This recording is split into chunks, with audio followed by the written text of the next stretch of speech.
beralih agama itu pasti terjadi. Pasti terjadi. Nah, mengapa demikian? Saya gunakan akademi saya sekarang ini. Ya. Orang-orang melakukan peralihan agama itu disebut dengan konversi. Satu, ya enggak, konversi akibat pergaulan. Ketika dia berada di mayoritas, kemudian dia minoritas, di mana orang lain itu, terutama yang konversi ini, memiliki pola pikir pragmatis, dia tidak ingin ribet. Saya sebagai minoritas di tengah mayoritas yang beragama berbeda dengan saya, untuk apa saya kembali mempertahankan agama saya, toh menyembah Tuhan juga kan, begitu pola pikirnya. Ya, lebih baik ikut mayoritas supaya tidak ada orang bertanya lagi, selesai sudah. Ya enggak? Karena memang nasib minoritas di mana-mana sama. Tidak hanya di Indonesia, mungkin di negara-negara lain juga Hindu menjadi mayoritas. Ya, jadi dengan demikian dia ingin praktisnya saja. Ya, dia akan bisa diterima oleh sebuah komunitas tertentu kalau dia sudah. Ya, itu terjadi. Saya sebagai pembina agama dulu penyuluh di Sulawesi. Yang jadi masalah kan kasus guru-guru yang berada di daerah pedalaman, di mana dia sendiri kan dulu ditugaskan antar provinsi ya. Dia sendiri, dia kebutuhan biologis. Ya, berada di komunitas yang mayoritas bukan agama seperti dirinya. Kemudian dia menikah dengan orang sana. Mampu tidak kita minoritas mempengaruhi? Padahal hatinya masih di agama minoritas agamanya itu. Tapi karena keadaan sosiologis, antropologis menyebabkan dia harus mengikuti itu. Bahkan dia rela. Maka orang Bali bilang, oh, pahit bangkung ya. Kita bisa menjustice seperti itu. Ya. Tapi permasalahan sosiologis yang dihadapi berat ya. Kalau berada itu, karena berada di tengah komunitas agama yang berbeda dengan dirinya, mayoritas. Ini satu ya. Karena pragmatisme. Yang kedua, karena memang ketidakpahaman dengan agama yang dianutnya. Ketika dia bergaul di pola agama yang sebelah, yang mayoritas, tanpa dia sadar dia sudah dicekoki oleh pola pikir beragama A misalnya, dia sementara beragama B. Kemudian dia melihat B seperti agama A, padahal melihat B harus dari sisi sudut agama B. Agama sebelah bilang orang harus belajar kitab suci, harus kembali, sementara dia belajar Weda. Saya mohon maaf, saya sendiri tidak hafal seluruh Weda itu. Karena dalam proses beragama kita, namanya institusi, saya mohon maaf di sini, satu, ada namanya spirit, dua ada namanya filosofi, yang ketiga ada namanya aspek pengetahuan, jenyana, yang disebut dengan saya sering epistemologi, kemudian ada perilaku, yang saya sebut dengan norma, kemudian ada instrumen, ya kan?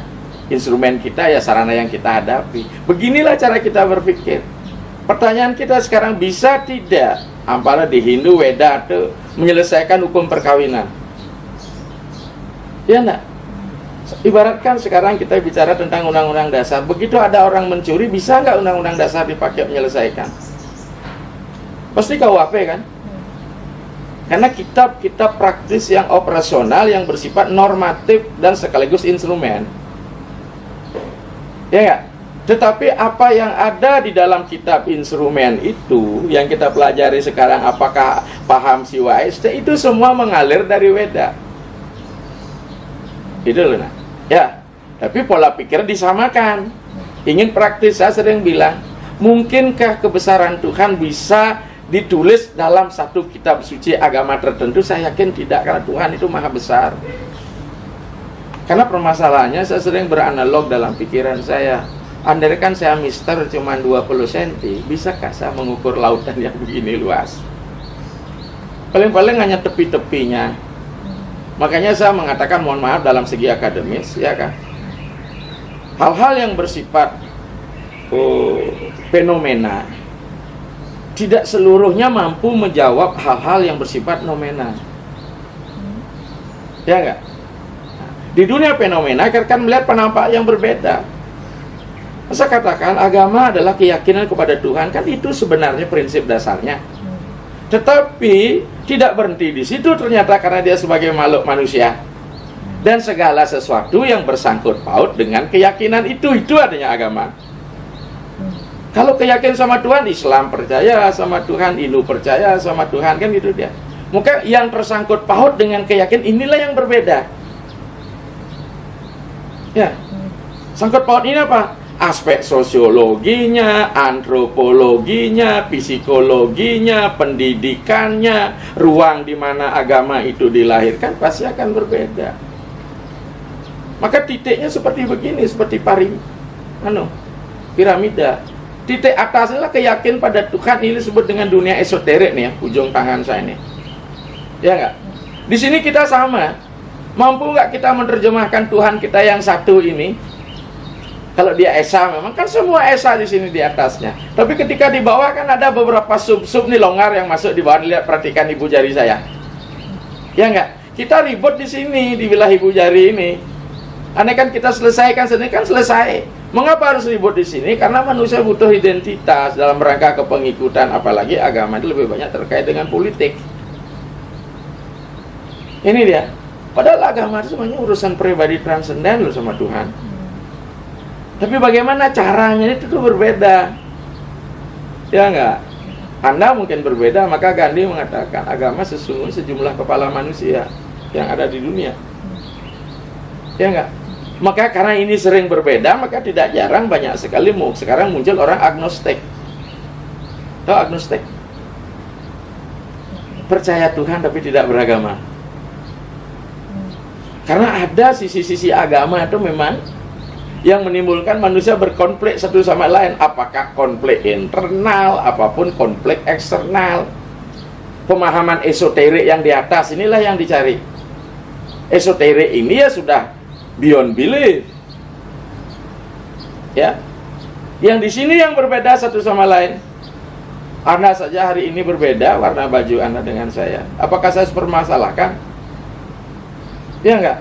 Maka ketika tujuan yang satu, kenapa kita ini? Ya.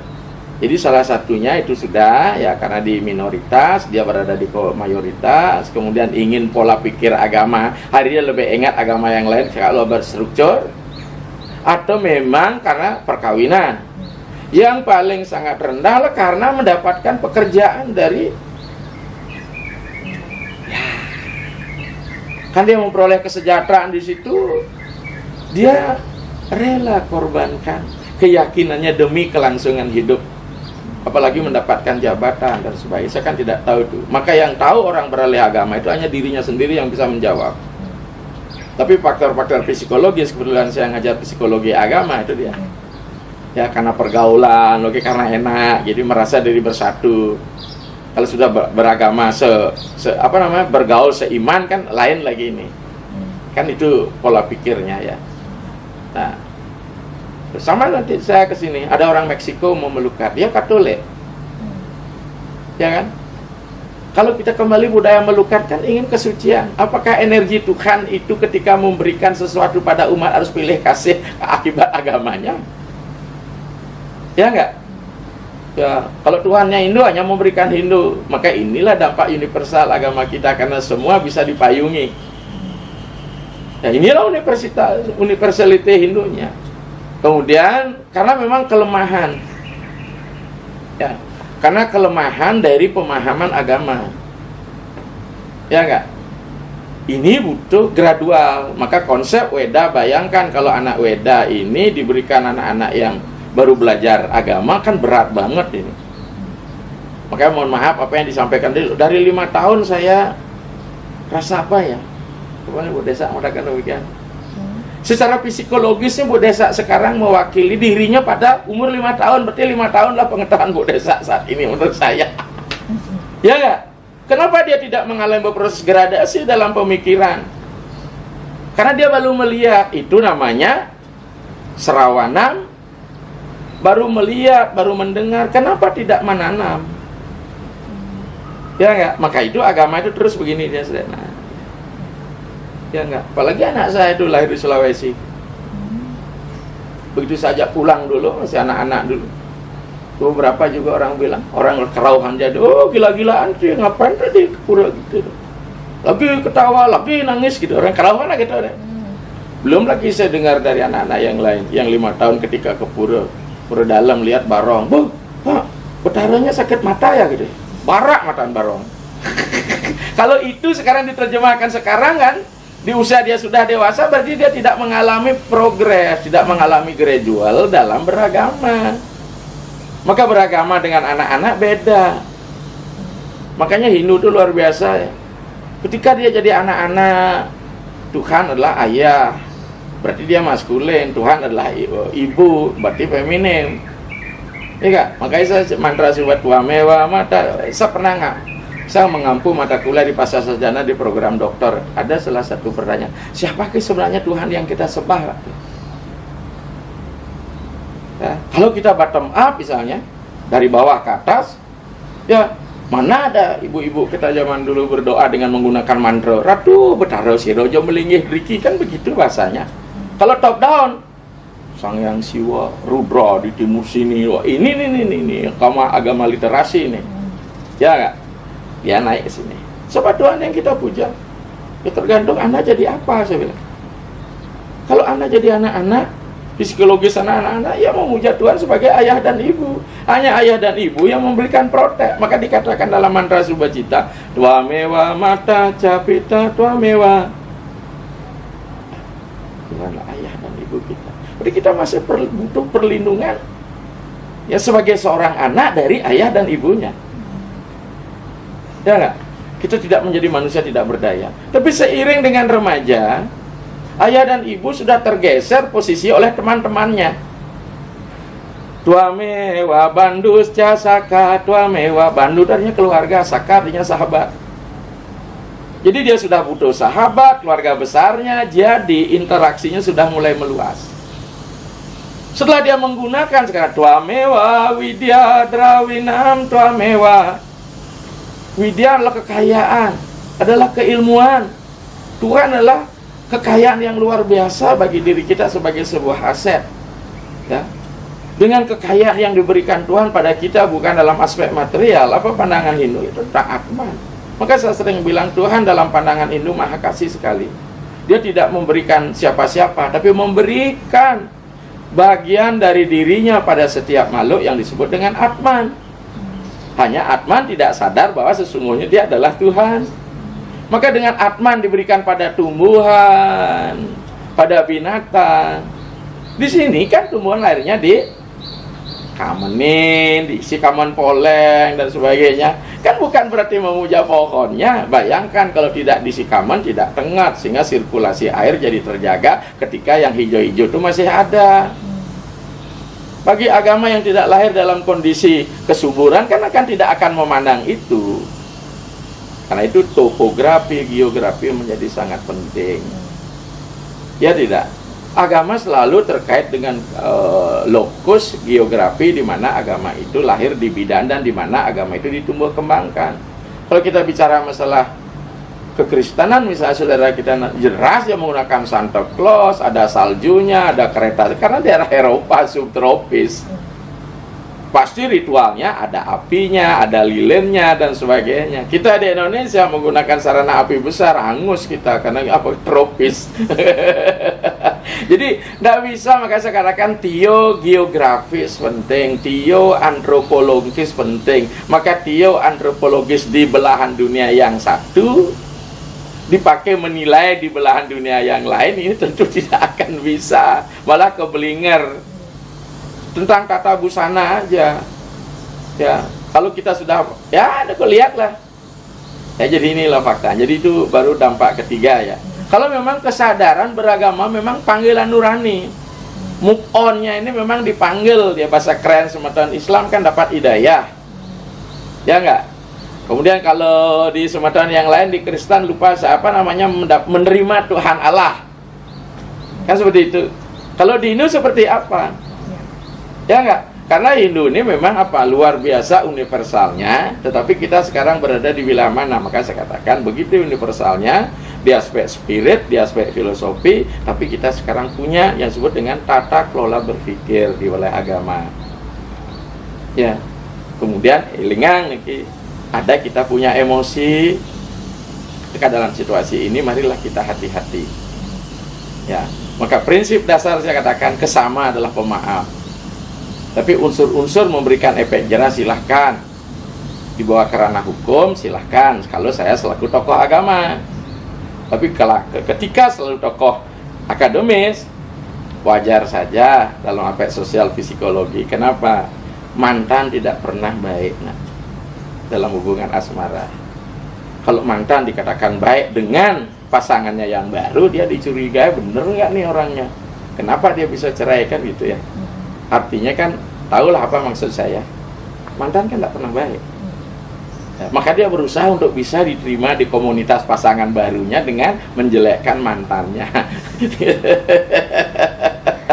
Ya enggak? Saya tidak tahu apakah ada unsur muatan politis di balik ini. Karena agama itu memang senjata yang paling empuk sebagai pemicu dan pemantik kerusuhan. Pesan saya jangan terjadi politisasi di wilayah agama. Ya, ini yang penting pesan. Mari, hati boleh panas tapi kepala tetap dingin. Ya kan? Kalau saya terima aja emosi-emosi saudara saya yang lain, harus begini, wajar. Tapi ingat, jangan sampai lupa. Ya.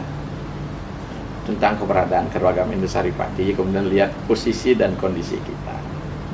Hukum tetap dilaksanakan sebagai warga negara karena hukum tidak memandang mayoritas, minoritas. Begitu pernyataannya.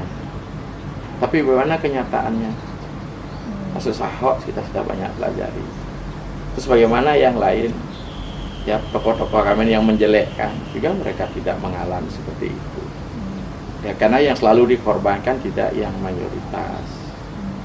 Ingat ini, cara orang Bali bilang, ambis tieng, ya, nyebet tieng, ambis kacerikan, selalu yang kecil dapat. Kecuali dalam hidup berumah tangga, kita punya anak, adik selalu dimanjakan gitu. Nah, ngalah dan mokne kan gitu ya. Ngalah beline, kan itu dia. Kalau dalam urusan politik, nggak bisa seperti itu. Maka dengan demikian marilah kita duduk dengan jernih, jangan sampai depolitisasi, sehingga dengan demikian dalam rangka ya menjaga keutuhan NKRI ini, mari kita saling harga menghargai. Agamamu, agamaku, keyakinanmu, keyakinanmu, kayak gitu. Agamamu, keyakinanmu, agamaku, keyakinanku, sehingga kita tidak akan bisa mengalami titik temu. Karena memang kita dihadirkan untuk berbeda. Inilah, hanya sayang kan inilah kembali sebagai orang Bali, kebaliannya akhirnya ya kan? Itu artinya apa? Saya katakan tadi, mari kita berikan pengertian yang jelas karena dia masih mengakui pola pikir di umur 5 tahun yang lalunya itu gitu. Berarti dia tidak mengalami kemajuan di dalam beragama menurut saya. Ya kan, makanya kembali tadi Tua Mewa Mata, Tua Mewa Bandus Jasaka, Tua Mewa Widya Drawinam, Tua Mewa. Jadi widya pencerahan. Orang yang tercerahkan tidak lagi perlu membutuhkan sarana yang berbeda menjadi konflik. Ya. Tapi kalau dia sudah tercerahkan, nyanyiannya Bruri Marantika, engkau begini, aku begitu, sama saja. Kan gitu ya. Terakhir, Tua Mewa Sarwa Mama Dewa Dewa. Jadi kaulah segalanya. Ya. Kaulah segalanya, kan gitu deh. Jadi jangan dengan kita saudara semua, kita saudara semua. Ya, apapun. Karena saya seling dulu di transmigrasi, barang kan pura dengan masjid, karena berada di fasilitas umum, berada pada tempat yang sama dan berdekatan. Ketika orang Muslim membawa jenazah sebelum ke kuburan, kan disembayangkan ke masjid lewat di depan pura. Raga bangki ini kan sebel. Apalagi pas yang meninggal odalan, ini sering terjadi. Kemudian semeton Bali, Hindu di transmigrasi ngodale, nih kasusnya selalu gini, nampak celeng. Di masjid menolak itu. Nah, gimana menjaga ini? Ya enggak?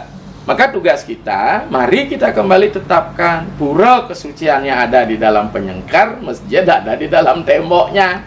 Kan itu dia. Silakan saja. Bagaimana kita bertetangga sebentar kalau galung dengan saudara muslim di sini? Kalau kita mebat di sini, kemudian kita goreng urutan begitu naik kan kena ya kamu. Kalau itu kita permasalahkan ya bermasalah terus ya. Apa kita harus bentuk planet sesuai dengan agama kita? Apakah tidak akan ada konflik secara internal lagi? Ya kalau sudah dibawa ke politik seperti ini, maka kita tolong jernihkan pemikiran kita. Bukan berarti saya tidak militan, ya enggak. Nah, dari rohaniawan ya tetap ya secara hukum silakan untuk memberikan protek dan perlindungan pada saudara-saudara kita yang di Hindu. Tapi secara akademisi kita bisa melihat dari sudut perspektif yang bermacam-macam. Ya, maka saya katakan tadi sepakat untuk tidak sepakat itu kan hal yang wajar. Ya, ketika kita bicara, anak boleh makan daging babi, saya tidak, itu kan sepakat untuk tidak sepakat. Yang Hindu jangan makan daging sapi, di saudara Islam bakso sapi, sepakat untuk tidak sepakat. Ya, tidak usah itu dipermasalahkan, dikorek-korek karena sudut pandangnya berbeda. Saya pikir setiap sebuah tindakan, kemudian wujud material di wilayah agama yang berada di wilayah eksoterik tentu punya latar belakang berpikirnya. Maka berpikirnya manusia satu sama lain tidak sama. Demikian, mari kita hargai sebuah perbedaan. Bhinneka Tunggal Ika. Tapi tidak ada kebenaran sejati itu mendua, karena titiknya demikian yang bisa saya sampaikan saudara. Semua kita berdamai dengan hati kita, dengan kepanasan kita, serahkan kepada aparat hukum kalau memang sudah dilaporkan sesuai dengan perundang-undang yang berlaku. Jangan sampai ada tindakan anarkis, tindakan brutal. Mari kita saling menjaga. Sebenarnya ini bukan menyangkut agama, tapi menyangkut personal kemanusiaannya. Agama selalu mengajarkan santi. Sudah Islam bilang agama rahmatan il alamin, kan damai, betul kita mengajarkan santi. Di saudara Kristen menyadarkan cinta kasih. Marilah ini yang sama-sama ini kita kedepankan. Yang berbeda kita akan jadikan jalinan yang disebut dengan merenda dialektika. Karena tidak satu pun agama tidak mengandung kelemahan dari aspek sosialnya, kemanusiaannya. Tapi dalam aspek esoterik tidak ada kelemahan karena beliau maha sempurna. Tapi kita yang tidak sempurna, kita sering klaim agamanya yang tidak sempurna. Ya kan? Inilah yang penting. Ya, demikian pesan saya selaku rohaniawan Hindu. Mari kita tenang, mari kita kesemawan, karena barusan kita melaksanakan catur berata penyepian. Ya, api amati geni itu bukan api kemarahan, tapi menjadi api kebijaksanaan. Baru kita melaksanakan galungan, ya kita melakukan kemenangan dharma melawan adharma. Kemenangan yang sejati bukanlah kemenangan dalam aspek apa yang kita inginkan berdasarkan indera, tapi berdasarkan kebenaran itu sendiri. Demikian, Om Santi Santi Santi Om.